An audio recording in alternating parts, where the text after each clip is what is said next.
Hello everybody, I'm Ben Macintyre here in wonderful Daunt Books where I'm signing copies, and I'd like to tell you a little bit about the book. The book of course is available here and in other Daunt branches, and I hope in all good bookshops and online. Let me just read you a little bit from the beginning of Agent Sonya, just to set the scene.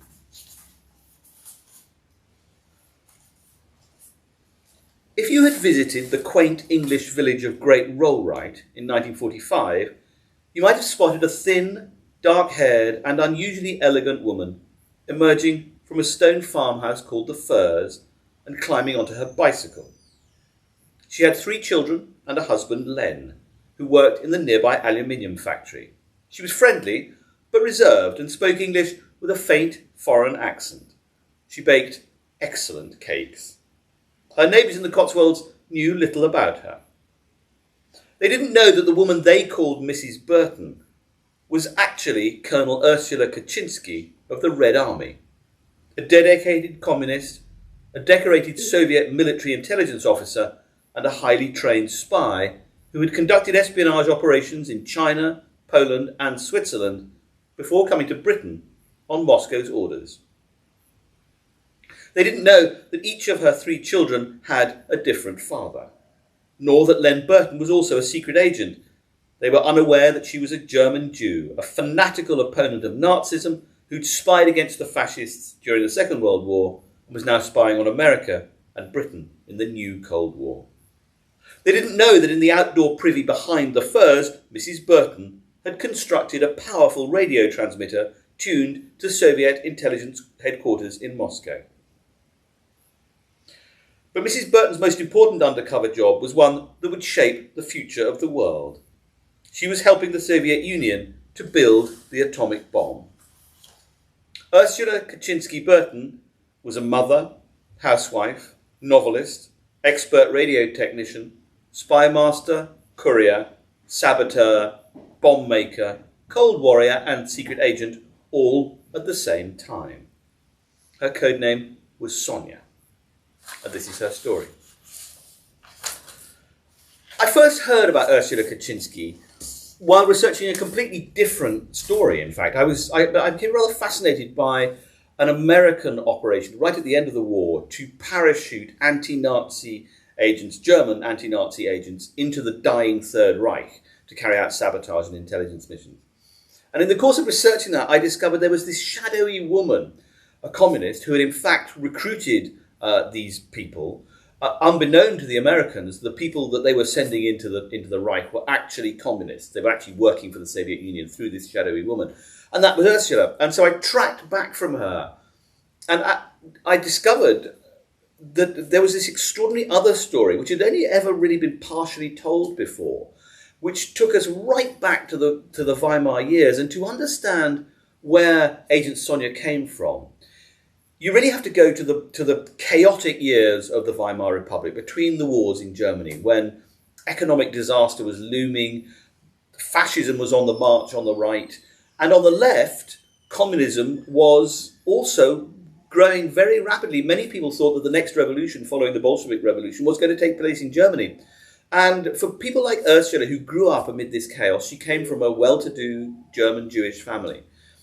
It seemed to her at the time that there was only one group that was standing up to the Nazis, and that was the communists. And she joined the Communist Party, and that became her kind of driving ideology for the rest of her life. She went through many different stories with communism. Her relationship with communism changed and evolved over time, and there were deep crises. But in effect, she remained a communist for the rest of her life. She was very young when the Bolshevik Revolution took place, and very old when the Berlin Wall came down. So in lots of ways, it seemed to me, her story was really the story of communism itself. It was a way of looking at that extraordinary movement that so shaped 20th century history for good and substantially for evil.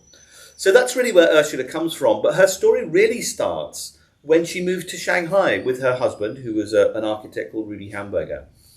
And there she sort of became part of the kind of expatriate world there, which she hated. She couldn't believe the extraordinary gulf between the rich expatriates and the mass of Chinese living in terrible poverty. And of course, Shanghai was the birthplace of the Chinese Communist Party, which was then undergoing brutal repression at the hands of the nationalist government, the White Terror as it became known. Chiang Kai-shek was trying to destroy communism.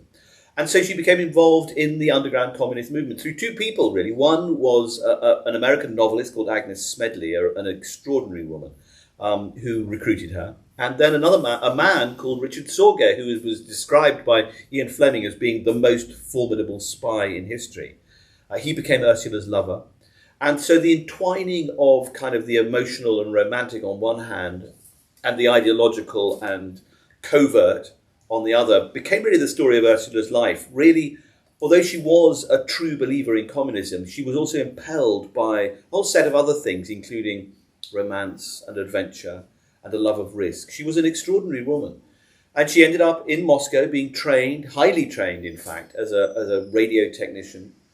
Her story then took her from there to Japanese-occupied Manchuria. The Japanese had invaded that part of China. Again, she was working for the Chinese underground. It was incredibly dangerous. From there, she was moved by Soviet intelligence, by Red Army intelligence, first of all to Poland on the eve of Nazi invasion, and then to Switzerland, where she did some of her most important work. She was running agents inside the Third Reich. She was recruiting people to carry out sabotage missions and gather intelligence from inside Nazi Germany. Incredibly dangerous. Had she been found, even in Switzerland, and had she been deported to Germany, she would undoubtedly have been killed. So that is another element of Ursula's story, which I found absolutely fascinating, was the kind of tension throughout her life between what she saw as her ideological duty as a communist and her responsibilities as a mother and a wife. And again, one of the exceptional things about Ursula is that unlike most spies who tend to lie about their pasts with great ease and intensity, she is very honest. And I had access to her private papers and her fictional writings in later life, which provide an extraordinary window into her own internal interrogation.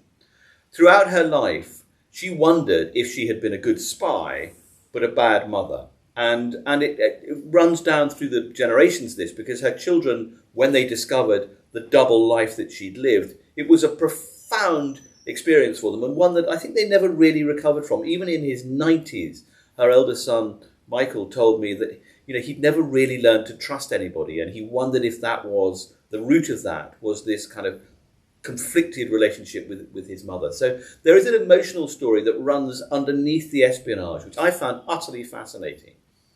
So from Switzerland, Ursula then moved to Britain. Again, under Moscow's orders, she set up a radio transmitter in Britain, and she began to transmit intelligence about the British atomic weapons program. She had spies deep inside the wartime attempt to build the atomic bomb, and in effect she was handing over to Moscow the blueprints via Klaus Fuchs, who was a prodigiously talented German physicist working in the atomic weapons program, also a communist. And through Ursula, he was passing the most extraordinary, the crown jewels of atomic scientific research. And so when the Soviets detonated their bomb in 1949, to the astonishment and horror of the West, that was partly, and in fact in large part, due to Klaus Fuchs and Mrs. Burton of Great Rollright. But of course, there was one of Ursula's great disguises, and in fact, arguably, her greatest disguise was her gender.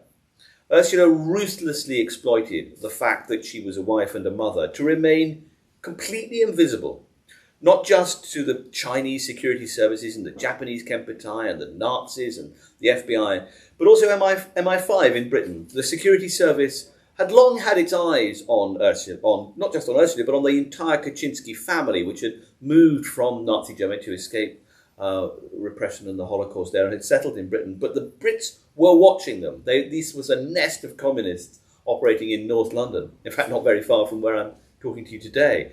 And they kept a very, very close eye on them.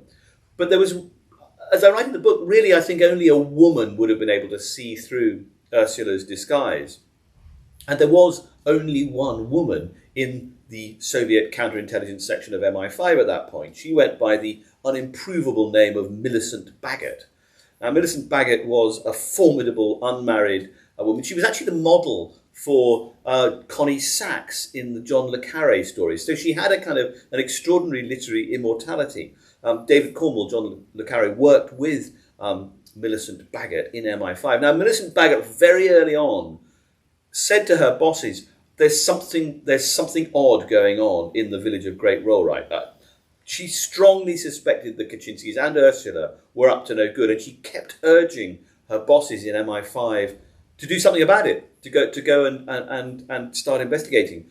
But time and again, her urgings was either ignored or really only going through the motions. And there are some really quite funny documents in the MI5 archives, and I paraphrase here. There was one moment when the police had spotted that there was a particularly large aerial attached to Ursula's house. By this point, Ursula had married Len Burton, who was himself a communist, and he became her sub-agent, and they had a child together. So the Burtons had this extraordinary giveaway object attached to their house, and the police report to MI5 says you may think this worthy of further investigation. Well, MI5 didn't think it was worthy of further investigation, and again I paraphrase, in the files it says it cannot be Ursula Burton because she's a mother and she is fully preoccupied with her domestic duties. That might be, that's really the watchword of Agent Sonya's success. She is occupied with her domestic duties and therefore she cannot be a spy. I think that's really one of the reasons why this story has never been told before, because mid-century espionage was an entirely male-dominated profession. There were women involved, there were women couriers, there were women agents, but there were virtually no women intelligence officers. Ursula's the only one I've come across in any intelligence service who rose through the ranks in the way that she did to become a colonel, a full colonel in the Red Army. That makes her pretty much unique. But again, it makes her to history somewhat invisible. History of this particular sort is mostly written by men. And I took on the job of writing through and about a woman with some trepidation. Ursula's a communist, Ursula's a woman. Those are two experiences that I've never had. But in fact, I was incredibly lucky because the family allowed me access to both her private papers and to her published works. And so all the time that I was writing about a woman, I did feel that in a way I had Ursula with me, her own voice, guiding me and making sure that I didn't sort of try to ventriloquize experiences that I had not had. Now, I don't want to give away what happened because MI5 did eventually get on to Ursula Kaczynski. And she ended up creating herself anew. She ended up in East Germany, in communist East Germany, where she, as she had done throughout her life, she reinvented herself as a completely different person. She became Ruth Werner, a highly successful writer of novels and fiction for children. In fact, she became far more famous as Ruth Werner than she would ever become as Ursula Kaczynski, international spy. Indeed, she was once described as East Germany's answer to Enid Blyton. She wrote a huge number of books and they were highly successful. So she did that thing that is often a fantasy for many people. She just became someone else. I do hope you will enjoy Agent Sonya, and thank you very much for listening to me.